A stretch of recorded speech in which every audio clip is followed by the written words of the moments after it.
Welcome to Wildlife Matters, a podcast from Dorset Wildlife Trust. Join us as we share news, articles and conversations exploring all the work we do to protect wildlife and wild spaces here in our beautiful county of Dorset. As we air today's episode, we are in the middle of National Marine Week, a campaign across the country that highlights and celebrates the beauty and significance of our seas and marine wildlife here in the UK. And here on Dorset's Jurassic Coast, we are host to stunning coastline and wonderful marine wildlife, from rock pool creatures to large marine mammals, specialty seaweeds and coastal plants. So in today's episode, we head to the Wild Seas Centre at Kimmeridge Bay to join Marine Awareness Officer Julie Hatcher as she talks with BAFTA-winning cinematographer Doug Anderson. They talk about his astonishing breadth of work as a videographer capturing marine wildlife across the world for the BBC as well as Apple TV, Disney and Netflix. And they also discuss the dangers that threaten our marine creatures and our submarine landscapes. So let's join Julie now at the Wild Seas Centre.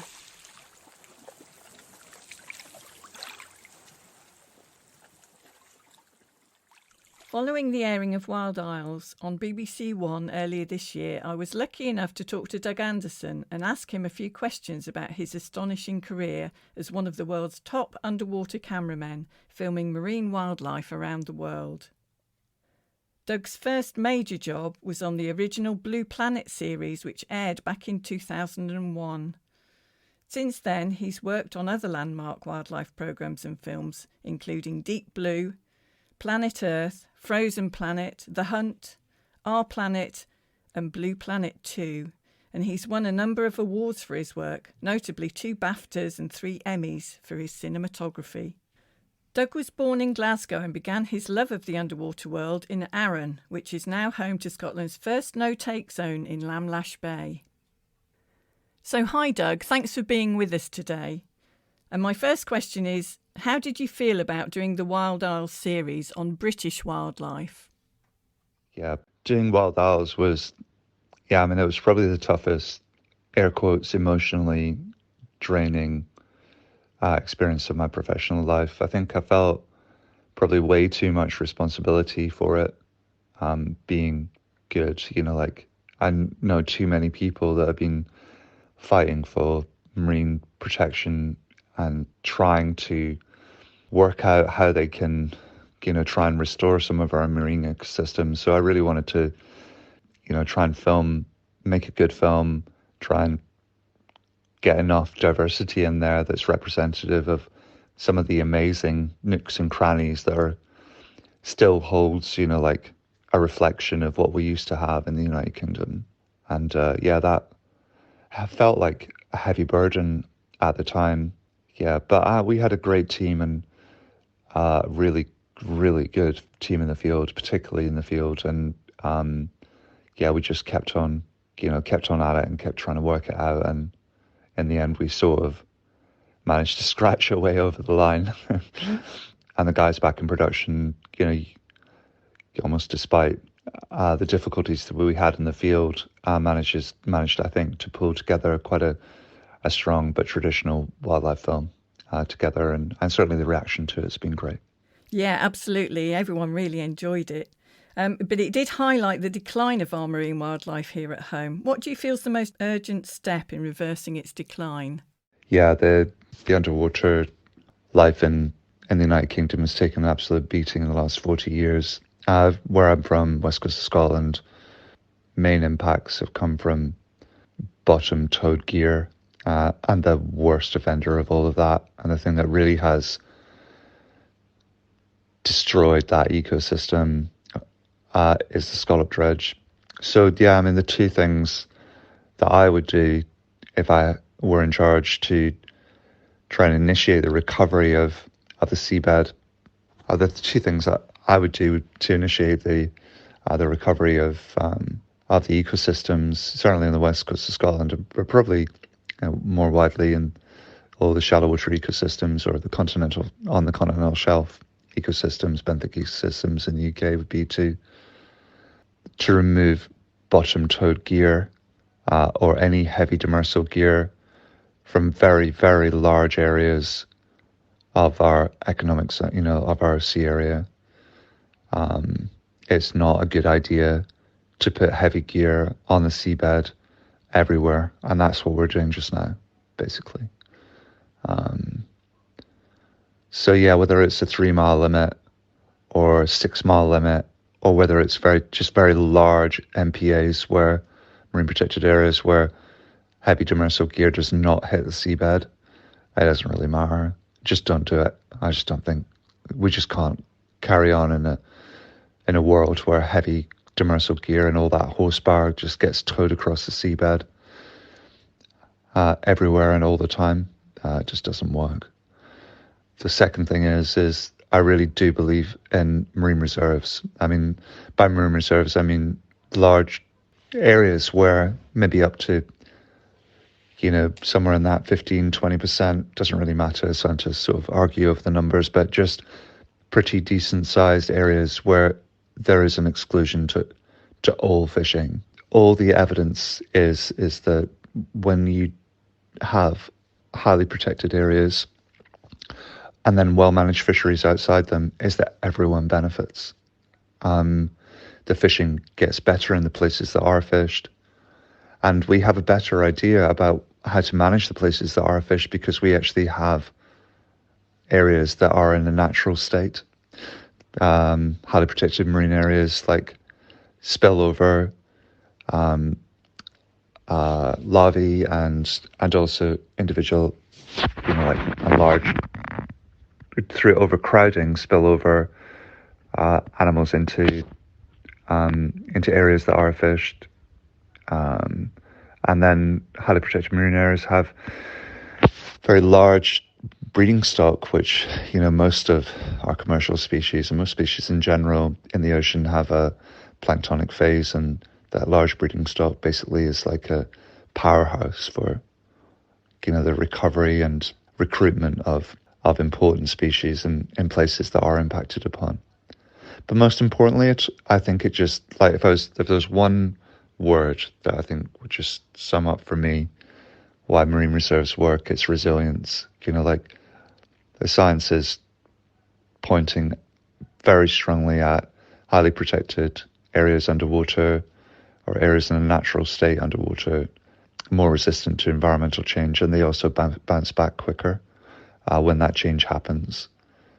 So these areas are basically make sure that we've done the best that we can do to protect areas that are fished as well, not only by and in ways that we don't even understand. This is all stuff that's just should be taken on principle. We don't need a scientific background on this. We just need to decide that no matter where it is, no matter what size it is, no matter what location it is, it doesn't matter. These areas just are important for that. And that resilience doesn't stop at a biological level. It doesn't stop in the ecosystem. It carries on onto land because, like, I've seen what like overfishing has done to communities in the west coast of Scotland. It rips the heart out of them.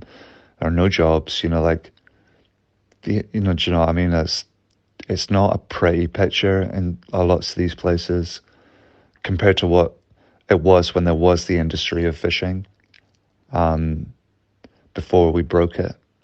And I just want to see that. I want to see vibrant fishing communities with diverse catches and proud men and women doing what they were born to do, and we're not going to have that until we recover this ecosystem. We're not going to be anywhere close to it while we're scraping the seabed for the last vestiges of life. We need to have resilience. We need to have a robust ecosystem that's producing lots of high quality protein for people to catch and for people to feel proud of, and that's that resilience. So that resilience bounces on into the communities. Bit of a rambling one, but that's the way I feel about it. Yeah, absolutely, I agree.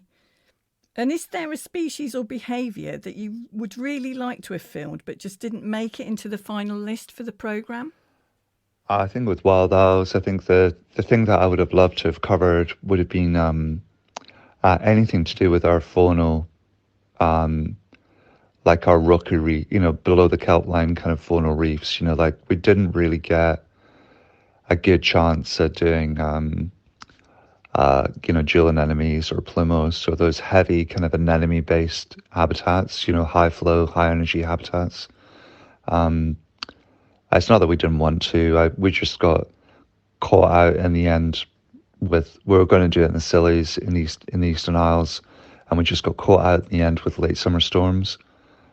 So yeah, I think if there was one thing I could change about the filming experience for Wild Owls, it would have been to make sure that we had our ducks in a row so that we could have covered that earlier. But to be fair, the majority of the film was done through COVID, and we had massive restrictions on where we could go. And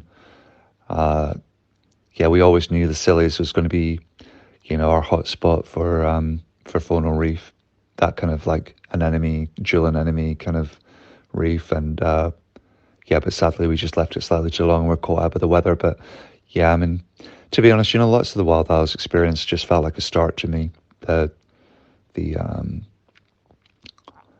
Like the beginning of something, and there was just so many stories out there that we left, that we saw the edges of, like or researched and then left. And yeah, I'm just really looking forward to the next 20 years of chipping away and covering as many of them as I can. So bearing that in mind, will there be a series 2 of Wild Isles? No plans yet for series 2 on Wild Isles, but I'll be first in the queue to work on it if it does come up. So Doug, where's your favourite location for diving in the British Isles and why? I think my favourite location on Wild Isles was probably Shetland. Just the people working up there, the naturalists, Richard Shucksmith, Nick, Billy, they're just incredible, passionate and very experienced wildlife people. And Shetland is just an extraordinary place. I mean, amazing people generally, like the Shetlanders are great ocean people and hardy as hell. And the landscape up there was just, the marine landscape up there was just extraordinary. Whether it was like hunting killer whales, or diving on the horse mussel beds up in Haskasay Sound, it was every day felt like a privilege in Shetland. And it was a place I'd never been to, but it's certainly a place that I'll be going back to. And it just made me wonder, because you dive for work, do you ever get to dive just for pleasure without your camera? Yeah, one of the great pleasures in the last few years has just been starting to explore the ocean with my children. Finn and Charlie, my boys, are getting into free diving and spearfishing and surfing, and Finn's doing his scuba diving course this year. And yeah, that really is just such an amazing experience for me, is to be able to start spending time exploring the ocean with my children. Oh, that's wonderful. So which species or animal behaviour are you most proud of having captured, and why? Yeah, I'm not sure if proud is the right word for it, but certainly it was very satisfying to go to Hawaii in 2020 for BBC One's The Mating Game and filmed the humpback heat run there. Mostly because everyone just told us that there was nothing else to film, like that there wasn't another bit to the heat run, that the heat run was just basically a bunch of humpback whales like crashing through the ocean, chasing a female very often, and then it just petered out and that was it. It didn't seem to be a point to it. And I and the team, we knew that couldn't be enough. Like this is a really, really expensive trip, and it was a really important part of the film, and it had to have the wow factor, like it had to have the X factor in it. And anyways, we went there and we worked it out. It was we had a long time. We had like almost 5 weeks, and towards the end of the trip, we were very in tune with the whales in Maui, and what they were doing and at what time of day and what sort of conditions. And we just followed and followed and followed. And so we followed the heat runs, which is basically these, or they call them the competitive pods now, which is basically, somewhere between like 4 and 20 male humpback whales chasing fast, what looks like chasing fast a female for no apparent reason. Everyone just sort of assumes that it's something to do with courtship, but sometimes the females have got calves and sometimes they've not, and it's very confusing. Anyway, on that one, we just followed and followed and followed, and we went past the bit where the competition's over and the whales are basically just swimming, like random in a sort of very loose pod, and we followed and followed for hours and hours, and then in the end we noticed that they kept on stopping, especially towards dusk, and then we would try and work out where the center of that was. There was this big kind of loosely stopped pod. We got in on that and we found the female, and she was static and the males were sort of all around her. And although it was like a small thing, it was amazing for me to see that this is the end, see part at least of the end game, or the reason potentially for all of the bluster and bluff before, hours beforehand. Like it really is all about this bit at the end, this static bit where she's in control and making the decisions, and the males are sort of swimming, like flies around a flame, around her. And what the next bit of that is, is conjecture, but it was, whether it's she's giving birth and mating straight away, or or perhaps she's just receptive and she's trying to make a decision. Almost didn't matter, it was the fact that we went there as a team, worked it out. Great team again, just fantastic. Boat logistics, captain, great scientific backup, like hugely supportive production staff, and went there and worked it out and came back with something very new from something that has been observed for pretty much daily for 30 years. And that felt really good. That sounds like an amazing experience. And Doug, do you have a favourite species? Yeah, species I sort of have a love-hate relationship, I suppose, which is mostly love, is killer whales. I've spent more time filming killer whales than any other species of marine animal. I think I've done over 400 days of tracking killer whales, and when it's going well, it feels like the best job in the world, and when killer whale jobs are going badly, it feels like the worst. That's probably the species I have the most connection with, killer whales. Fantastic. And you filmed all over the world.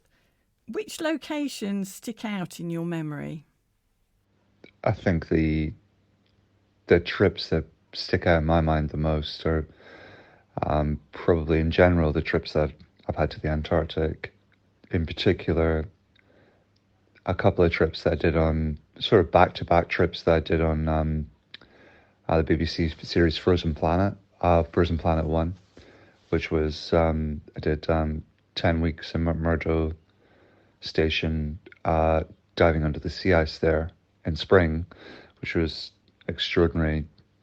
500-meter visibility, just amazing underwater landscape, great logistics, just driving out onto the sea ice every day and, plunging through, getting into a hut and going through a 6-foot deep hole in the sea ice and just entering a world that I just couldn't have possibly imagined. It felt like such a privilege.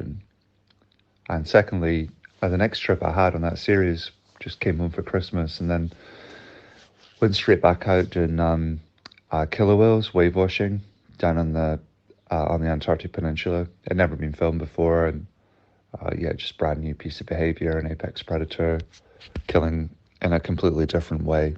And had a great team, and just the perfect team, really. Boat, logistics, scientists, and we went down there and smashed it. And that, I don't think I'll ever have. I don't think I'll ever be at there's so few stories left on the planet like that, with very large animals. Just that whole trip was just felt like a complete dream. So those would be my two trips. So bearing that in mind, what's top of your wish list for filming in the future? I think the main aim for me professionally moving forward is to start providing more the images and the stories that we need to allow the people that are sitting around tables trying to work out how we protect our ocean ecosystems, and also the coastal communities, the people that rely on them, moving forward. I mean, it's very difficult for, politicians, industry and local communities to get together and work out what they're going to do when all three of them have got a very different idea about what that ecosystem looks like and how it works. And that's what I would like to do is do wildlife stories that are about how ecosystems work, how marine reserves work. And so that when those people do sit down at a table, they've got more of a picture, more of a shared vision of what it is they're trying to protect. Thank you so much, Doug, for taking the time out to talk to me about your experiences and about your thoughts regarding the threats to marine wildlife and how we can reverse the ongoing decline. I know when you were in Dorset, you managed to fit in a snorkel in Kimmeridge Bay and really enjoyed it. Since introducing our snorkel trail in the bay in 2007, it's become remarkably popular and helped to introduce lots of people to the wonders of British marine life.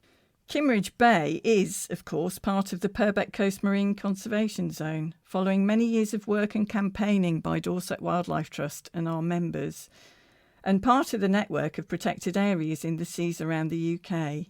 And here at the Fine Foundation Wild Sea Centre on the shores of Kimmeridge Bay, we seek to engage visitors with the value of setting aside protected areas in the sea as a vital marine conservation measure.